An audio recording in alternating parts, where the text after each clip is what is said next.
Hello everyone, welcome back to another episode of Conversations with Yoders Farm. It's Eldon and Lowell here with you today. Lowell, welcome to the podcast. Thank you, Eldon. Appreciate it.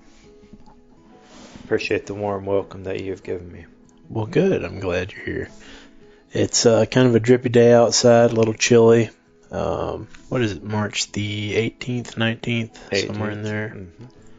So what's been going on at the farm last couple of weeks? Well, it's drippy and chilly, like you said, so we've been drinking a lot of coffee and tea and stuff like that.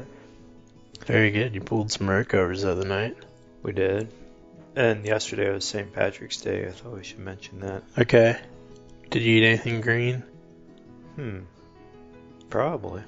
I had ate some lettuce or I had something. some mint ice cream last night. Oh, yeah. About as close as I got. And we have a nephew named Patrick, so we should... True. Shout out to Patrick. Shout out to Patrick. Yeah.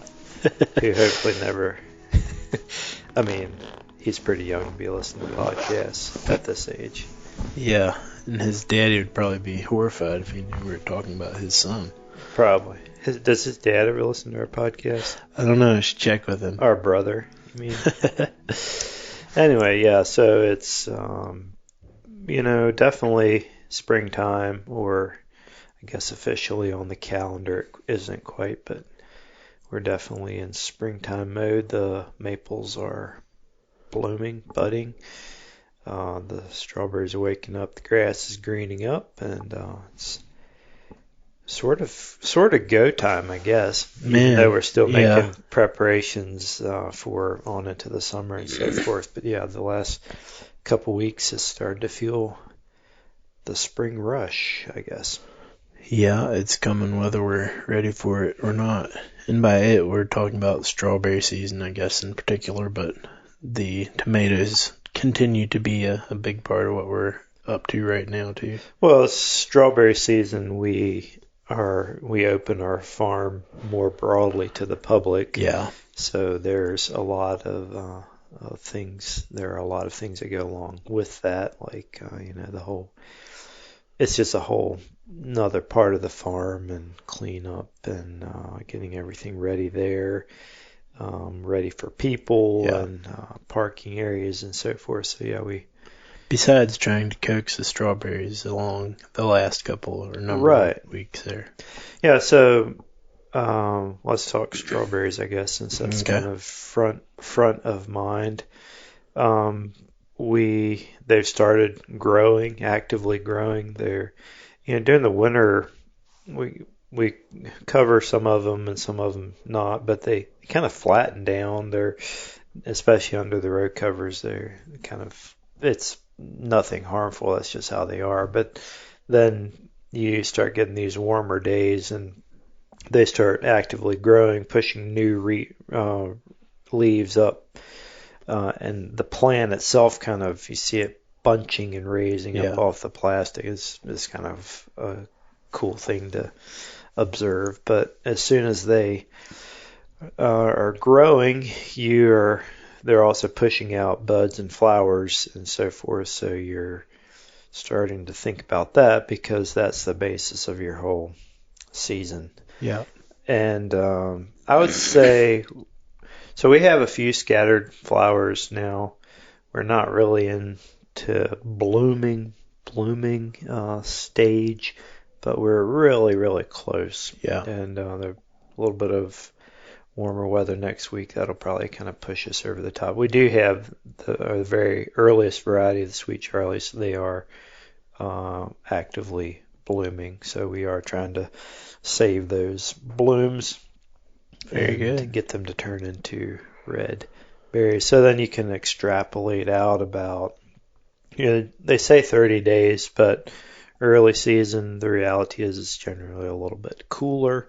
So 35 to 40 could be more realistic. So that's putting us right in that kind of normal late April time frame, and and that trend seems to be kind of general across the eastern United States from what I've gathered in my little bit. You hear stuff from North Carolina or Maryland or Virginia Beach and everywhere, it seems like it's fairly normal type spring. Yeah.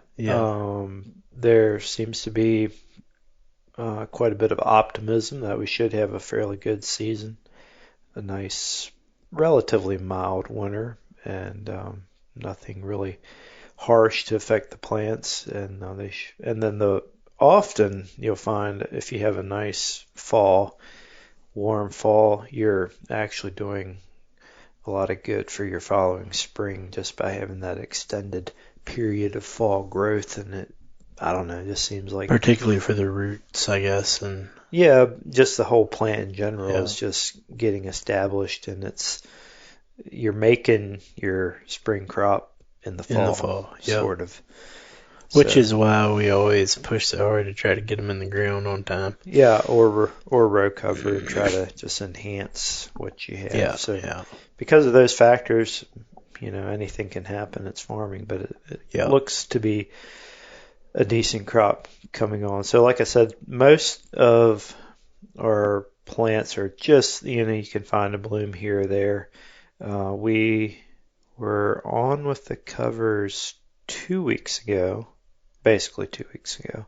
Okay. That was because we're supposed to get into the mid-20s, and that was mainly to protect some buds that had started poking up.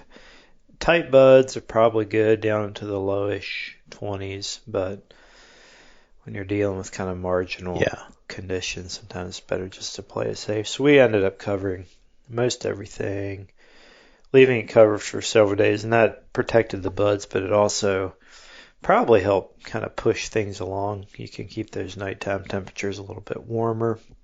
And we were late enough into March with no hopefully extremely cold, bitter weather on the horizon that we felt comfortable doing that. So then we were back off with the covers. You also need to be working with the plants. We use a grass herbicide on the grass between the rows, and so you need to control that. Otherwise, it's probably some of it's 1.5 feet, maybe not quite 2 feet tall, but it's getting on up there. That grass, while it did its job of erosion control over winter, it's now starting to shade things, so you need to knock that back, and then that actually provides a nice thatch to walk on, and at least in theory, it suppresses weeds. Yeah. So, and it's just good for the soil. Yeah. So you can't do anything with that with the covers on. So the covers had to come back off. We knew at some point they'd have to go back on, and so we're looking at upper 20s towards this weekend. I think Friday night we had this rain that we're talking about now, maybe some thunderstorms today, and then it moves out tomorrow, and then it gets cold. So we knew that we had this rain event coming up, so it's very difficult to pull wet row covers in. It's not good for the plants because you can be spreading disease or so forth just because of the wet cover contact with the plants. It's not good for the poolers either because they're way heavier. It's just miserable and sometimes impossible to do if they're really wet. So we went on and pulled the covers, many of the covers that we hoped to pull last night. They're soggy wet right now, just sitting out there, not really doing anything, but they're in place then for tomorrow, and hopefully the rain moves out, and it is supposed to be windy. Hopefully it's not quite as windy as they're calling for, but then it'll flop those covers dry, and they'll hopefully provide us good protection for tomorrow night. Tomorrow night, could we get through without covering? Possibly. Yeah. Wind's supposed to stay up all night, and it's only supposed to get to 28 or 29. If that all happens, probably a bloom could potentially survive. But like I said before, sometimes being safe is just, if you have something that you can do, just do it and be on the safe side. So that was our strategy. If you can even marginally improve your odds of having a better crop, it's generally at the end of the day, that's kind of why you do this is to have more berries to pick to sell to more people and so forth. So Yeah. So your son can keep going to school. and you're doing the same work pretty much, your same inputs and everything. So maximizing that crop Exactly. on a well, there's so many things that you can't control. Right. The things that you can at least affect, you probably should go ahead and at least try give to. it a whirl. So, I don't know. There's a chance of severe weather today. I don't think it's actually going to materialize too much here. At least we hope not. I hadn't heard that. And some people claim, so probably one of the most dreaded things to a strawberry farm would be like a horrific hailstorm. Yeah.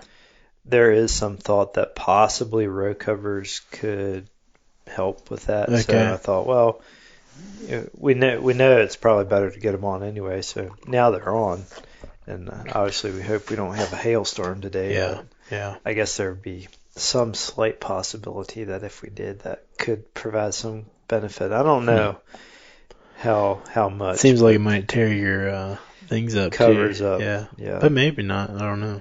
Yeah, I don't know how effective they would be. So anyway, that's kind of where strawberry farming is over the next weeks. Well, so it's a cool spell over this weekend, and it's going to be like 50s and upper 20s.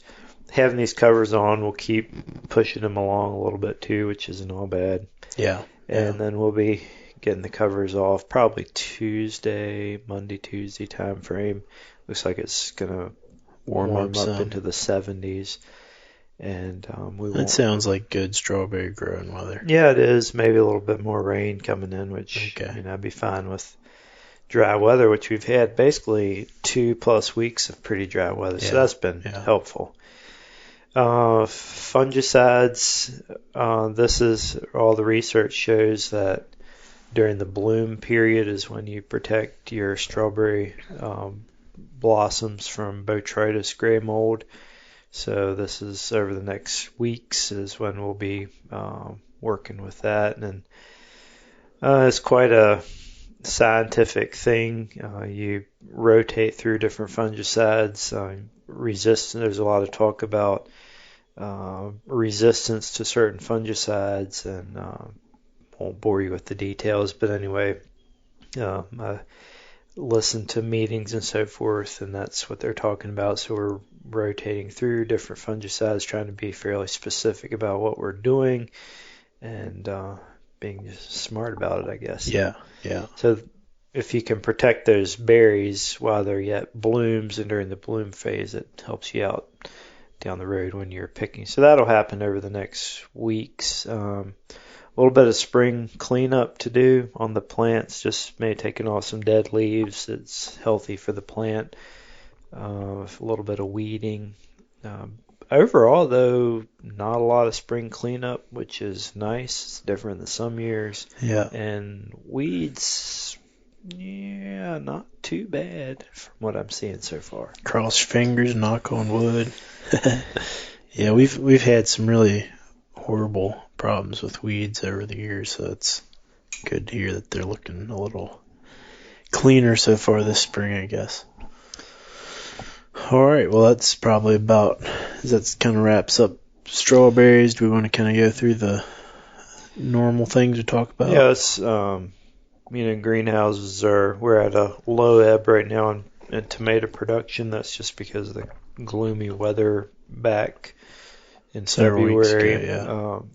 They're sensitive to light, just like anything else would be. Just like I am. I guess. That's why I turned my big light on here in my office. The warmer days, the longer days has really starting to change. Like the tops are getting thicker. Okay. It's a sign that it's a lot of good things are happening. The blooms are brighter. They're setting fruit. So I think we're setting up for good tomato production coming down the pipe. Yeah, over the next couple of months or so. Right. So, greenhouses are looking fair. I don't know. Other than that, we've just been kind of doing the normal farm chores. feeding, so forth. Yeah.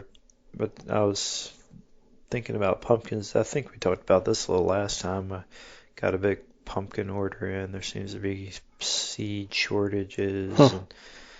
And there just seems to be a lot of shortages. Yeah, it seems sort like of odd, like lots of pipelines. canning jars. Yeah.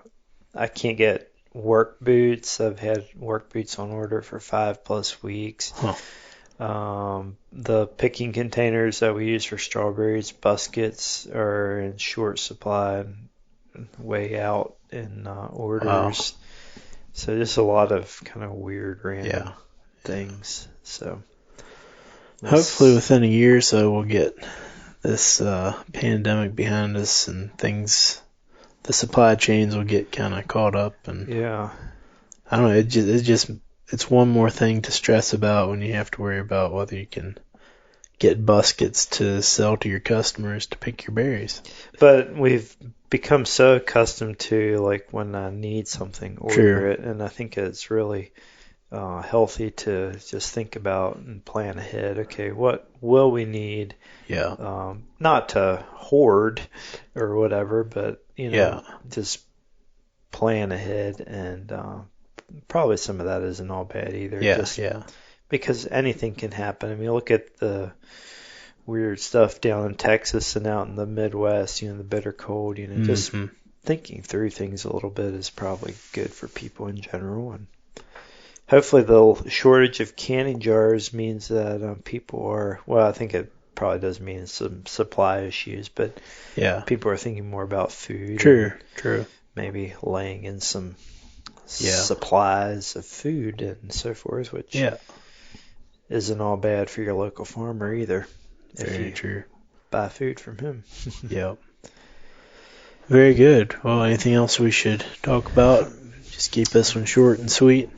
I don't know if it's sweet, but anytime you're talking about strawberries, it tends to be sweet. I guess so. Yeah, it's a cool crop. I pay attention to other farms, their Facebook pages and stuff. It's interesting to see kind of where their crop is and what they're saying and so forth. And I was watching some videos this morning of people picking strawberries at another farm, and it is just a cool crop. It's pretty, and something gets everyone excited and gets us fairly excited too, I guess, even though there's quite a bit of work that I guess we're excited about. It's definitely associated with the season. We so there's a big strawberry meeting every year in Virginia Beach about the end of February, the first part of March, and that was canceled. Well, it was an online meeting this year because of the world we live in, and so it was kind of the last big meeting last year that we had. Okay. And Dad and I ran down for one day. Yeah. And just a week or two later, then the world seemed like it was a different place. Mm-hmm. But anyway, so I've been working through those talks. They had a bunch of video farm, little video clips from different farms and showing plants. Did we talk about this last time? I don't know if we did or not. Anyway, and then so that's one part of it, and then there's a whole another part of it which is instruction. Strawberry experts from the Northeast, Florida, California, Virginia, just North Carolina. So wide variety of talks, and I was catching up on some of them. It's farming is such an interesting thing because this is kind of philosophical. Hey, we'll take what we can get from you. Well, maybe it's just random. I don't know if it qualifies as philosophical. But so there's an element to farming that is just plain hard work, right? Yeah. Like pulling row covers. It works on your back and whatever. And, there's just a part of farming. But then there's this whole other side that, I was like I talked about with the fungicides, there's learning about all this resistance stuff and stuff I don't even understand, but I need to try to apply. And I mean, I don't understand exactly how it works, but people can tell you things and what to do. Yeah. And then thinking about the technology that's, everything is being affected by technology, but farming is no different. So there's a guy talking about technology. He's talking about automatic insect traps because monitoring for pests is sometimes difficult or whatever. So this is like a sticky pad that has a camera on it that if an insect gets stuck on it, it sends it to your app on your phone, and then you know that, oh, I have this and this, and maybe I need to do something about it. Like stuff like that. He showed a clip of some sort of sprayer out in California that was spraying, treating lettuce or something like really small lettuce, but it was spraying like it had a camera eye on it, and it was like going right where the plant was. So it was like spraying in little bursts. To be more specific, precise. There's all these things. They're working on strawberry picker robot things. I don't know that that's ever going to be really practical for a small farmer. But it's things. There's studies. Studies are all mixed into this stuff too. Since this is a podcast, I feel like I should say Lowell's currently waving his hands in the air as he talks. A guy talking about studies in California where they use cover crops and how cover crops is capturing nitrogen and putting it back into the soil instead of leaching it out. And we talked a little bit about the fall growing period for strawberries. Well, so you can do some calculations or base it off of a weather station. Well, now they have sensors that are either right in the canopy, the plant canopy, or you can actually put under your row cover, so the data loggers. So you could essentially watch that and say, okay, I've reached the amount of fall growth that I need.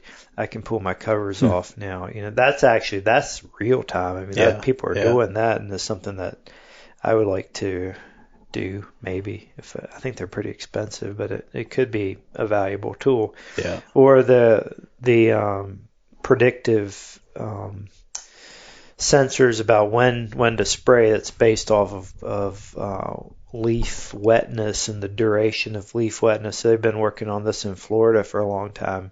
We're able to use that to reduce sprays by 40 and 50%. Well, now they have these. That's like a very local, like how much rain you got, kind of a calculation. And the prediction for the amount of time the strawberry plant itself is going to be wet. Well, now they have these things that they can actually put under the row cover, and it's getting information from right there. They're working on some of this. Some of this isn't practical yet, but it's getting there. Yeah. And so you could actually be getting real-time information from your very strawberry field and prediction of when disease pressure might be high because of the amount of leaf wetness. Gotcha. Now you need to spray. Maybe you don't need to spray. Things like that. It's such an interesting mix, I guess, of there's regular hard work in farming, and then there's also a lot of interesting research and technology, and then I guess you got to sort through all that, figure out, okay, what's actionable, what can I implement now, or maybe if you have a choice of two things, okay, maybe you can do this because this research shows that this could be a benefit. And anyway, a lot to learn. Very good. Well, sorry, didn't mean to get off on that tangent, but those are things that are just interesting. Yeah. No, I think it's interesting to me how you're constantly learning about new stuff and trying to implement things a little differently. I know some people who just want to do the same thing over and over and over again. Well, maybe in more traditional forms of farming, maybe some of that is. I don't know. I mean, there's farmers I follow they tend to be younger, and they're into figuring out new ways or experimenting with things to maybe up yields. I guess so, but especially with the more specialty type crops. But yeah, I mean the same is true in corn and soybeans too, and a lot of talk about drones. I think drones at some point are going to play a bigger impact. Yeah. Some talk about delivering certain things to plants with bees and having stuff in a hive that they would track over and deliver it right. Remember I talked about protecting the flower. What if you could put some sort of a substance on a bee to get it right there on the focused. There's a lot of interesting things that we will see. Very good. Well, I think that's pretty much all I had, unless you wanted to talk about the barn. Oh yeah, maybe we'll save that for. I don't know. We can talk about it. Talk about it if you want. I don't care. So we have this old barn, the old dairy barn here on our place. I guess they built that pretty soon after they came in the 50s. They being our grandparents. And over the years, it has weathered. Would maybe be a way to say it. One of the walls was about to fall out. Some of the others were quite solid, but had sunk some, I guess would be I don't know what the proper term is for. It was showing its 70 years of age. Yeah, guess, and the roof was leaking and loose, and anyhow, so we had some friends help us, some local H&S construction, or H&S Improvements, I think is their technical name. They re-skinned and did some internal support work to the barn here. So if it looks a little different when you come in the spring, it went back with the metal on the side. True, instead of painted be more boards. Durable over the long haul, I guess. So, not quite as classic, maybe, but probably more functional in that regard. Dad said he stuck his head in there the other day, and it was very dark, which before there'd been, half-inch, three-quarter-inch gaps between the boards. And the siding boards, let plenty of light in. But I guess it was designed for hay storage and ventilation. Yeah. Yep. And, it did let some light in. So it served us well as it was, but hopefully it will continue to serve us well for many years with this hopefully it has another update. 50, 60, 70 years in it? Hopefully. Should, I suppose. I reckon. Wow, 70 years. We may not be recording podcasts. Yeah. Be a very different kind of podcast. Unless that new technology really... really gets cranking up. Well, we better wrap this up before it gets any weirder. Gets off the rails. Yeah, if you made it this far, thanks for listening. You can always head over to Yoders Farm /podcast for more episodes or to subscribe. And there's all kinds of information about the farm there on the website as well. So thanks for listening, and we'll talk to you again in a couple of weeks. See ya. So long.